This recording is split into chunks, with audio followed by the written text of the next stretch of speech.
Assalamualaikum warahmatullahi wabarakatuh.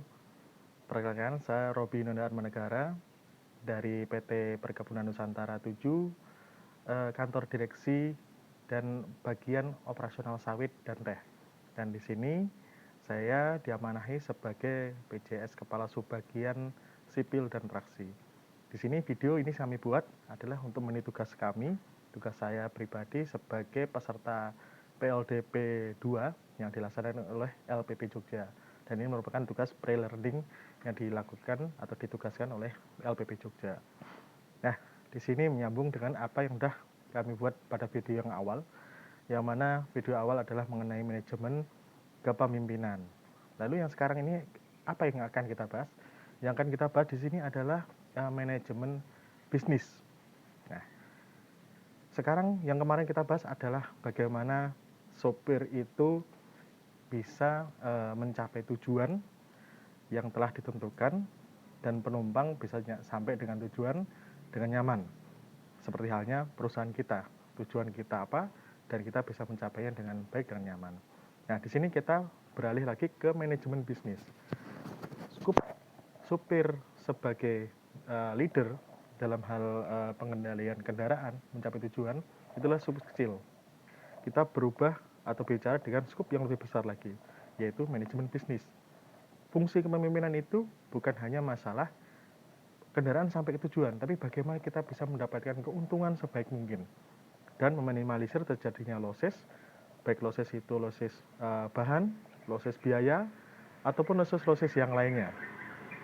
Ini mungkin kita masih bicara dengan yang lebih simpel adalah masalah yang transportasi tadi. Jadi saya ingat perusahaan PT Bus tersebut saat saya masuk ke Lampung 2010 dengan sistem bisnisnya yang sangat tradisional, di mana kita datang ke loket, beli tiket, bis jalan, dan kita pasrah. Kita nyampe di lokasi pun yang seharusnya misal jam 12, bisa-bisa sampai sana jam 3 dengan berbagai hal. Ya.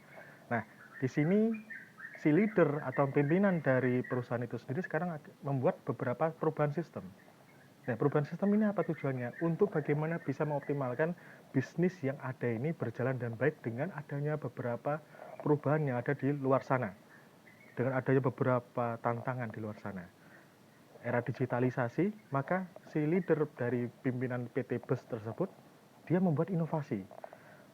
Ticketing sekarang by online, ticketing by application, bahkan bus semua dikasih GPS untuk bisa melihat posisinya bus di mana sehingga bisa diperkirakan kapan bus itu datang, kapan bus itu sampai, dan bisa dimonitor di mana losses waktu yang terbesar bus itu tersebut. Nah, kenapa tujuannya dibuat seperti itu, teman-teman semuanya? Karena bagaimana si manajemen bus ini, pimpinan dari bus ini bisa memaksimalkan, misal nih, tempuh dari Lampung menuju Yogyakarta yang biasanya bisa ditempuh sampai dulu ya 24 jam, 22 jam, sekarang bisa ditempuh sampai 16 jam. Walaupun memang ada salah satunya adalah adanya tol ya sekarang. Tapi selain itu adalah bagaimana dia bisa membuat sistem locking.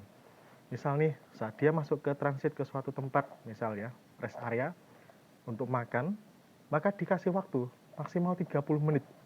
Lebih dari situ, maka si driver dan guru busnya maka akan dapat teguran. Setelah mereka akhirnya disiplin dari situ. Lalu dengan adanya ticketing by application, akhirnya orang-orang yang selama ini misal harus datang dulu ke loket atau dia menghubungi loket yang nggak bisa diangkat, terkait dengan aplikasi dia akhirnya bisa. Nah, sehingga mereka tertarik untuk bisa mendatangi bus itu dan akhirnya naik dengan bus ini. Nah, semakin orang percaya, maka akan semakin banyak penumpangnya. Dan dengan adanya teknologi yang digunakan seperti GPS dan sebagainya, mereka akan bisa menekan losses. Nah, itulah yang harus kita lakukan di perusahaan kita. Dalam skup, misal di perusahaan, di pabrik, bagaimana kita berpikir bisnis. Tujuan pabrik itu adalah mendapatkan keuntungan dari penghasilan. Apa yang kita jual dan apa yang kita keluarkan dari biaya operasional itu harus bisa dimaksimalkan. Dengan cara apa? Memaksimalkan tugas masing-masing PSI dan juga bagaimana kita bisa memaksimalkan hasil yang didapatkan dengan tentunya pengaturan dari tugas itu sendiri. Mungkin itu rekan-rekan yang dapat saya sampaikan. Kita akan lanjut lagi nantinya dalam manajemen fungsional. Terima kasih. Assalamualaikum warahmatullahi wabarakatuh.